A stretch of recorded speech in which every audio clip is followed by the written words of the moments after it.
Once upon a time, two of my nieces, Ashley and her sister, Sherry Lynn, were pregnant at the very same time. Ashley was expecting her first child, Sherry Lynn her second. My niece Sherry Lynn's little girl is my great niece, Isabella. And Isabella was just 3 years old when she and her pregnant mother, Sherry Lynn, traveled from Vancouver to Toronto so that Isabella could be the flower girl at my wedding. Before they arrived, the story was already being told of Isabella's response to the news that her Aunt Ashley was going to have a baby and that that baby was going to be a little boy. Isabella proudly announced that her Aunt Ashley's little boy was going to be her new little brother. Well-meaning adults tried to correct Isabella by gently telling her that her Aunt Ashley's little boy would in fact be her cousin and not her brother. But Isabella insisted that he would be her brother. Various family members tried to convince Isabella that the baby her mummy was expecting would be her little brother or her little sister, but the little boy which her Aunt Ashley was expecting would be her cousin.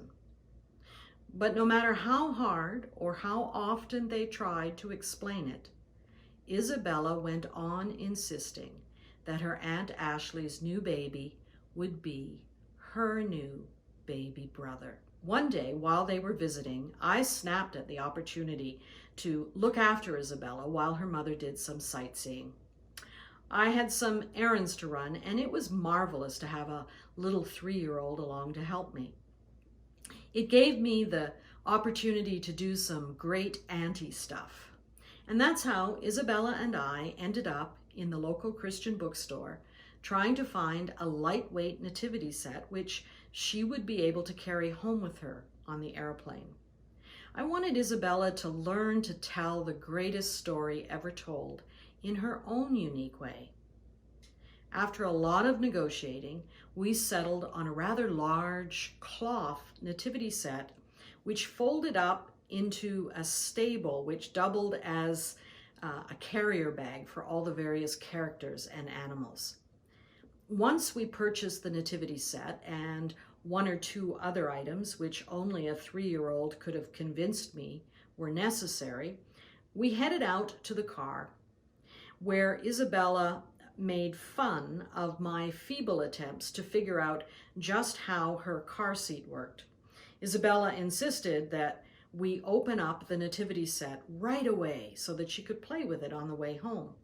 So as she got herself up into the car seat, I struggled to remove Mary, Joseph, a shepherd, some wise guys, a sheep, a donkey, a cow, and a little swaddled baby from the confines of some pretty horrendous 21st century packaging. I don't know who comes up with such impossible packages.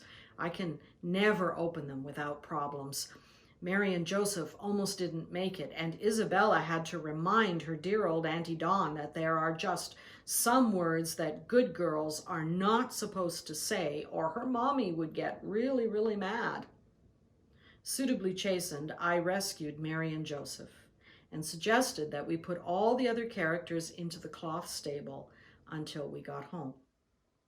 Isabella reluctantly agreed to put all the characters away except for the small swaddled baby. Compromise is everything when you're dealing with a 3-year-old.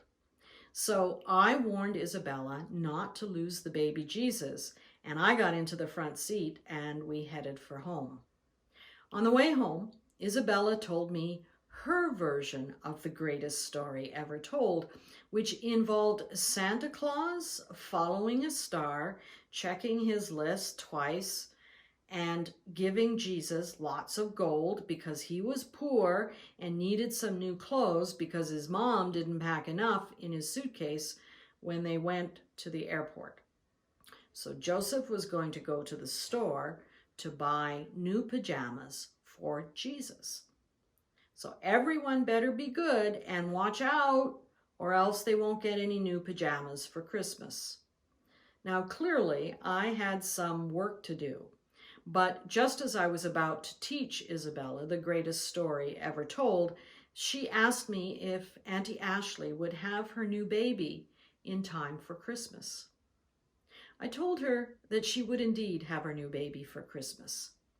And Isabella then told me that she was going to buy some new pajamas for her new baby brother.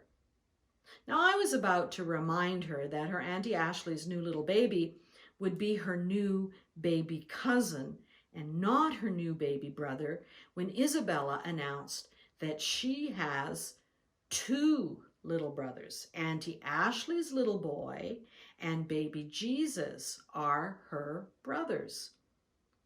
Now, who in their right mind would dare argue with that logic? The truth is that Jesus is indeed Isabella's brother. And so, of course, her Auntie Ashley's little boy is also her little brother as well. As I was ruminating over this gospel truth, Isabella announced that all little boys are my brothers and all little girls are my sisters, out of the mouths of babes. This year, may we all remember that all baby boys are our brothers and all baby girls are our sisters. They all need pajamas. They all need to be nurtured and to be loved. They need to be taught and to be treasured, to be freed and to be empowered. And they are all looking to us, their big sisters and their big brothers, to help make love happen over and over and over again.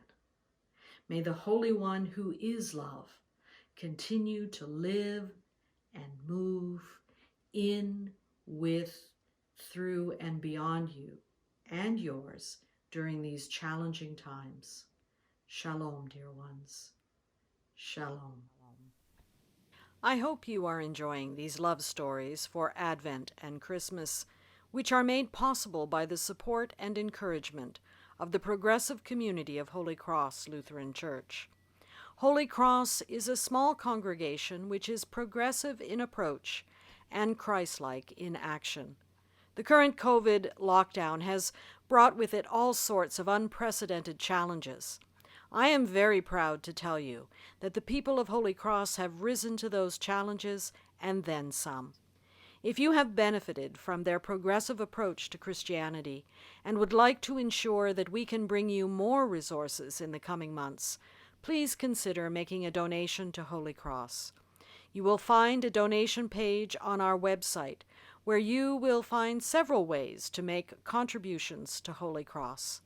May the Holy One who is love continue to live and move in, with, through, and beyond you and yours during these challenging times. Shalom, dear ones. Shalom.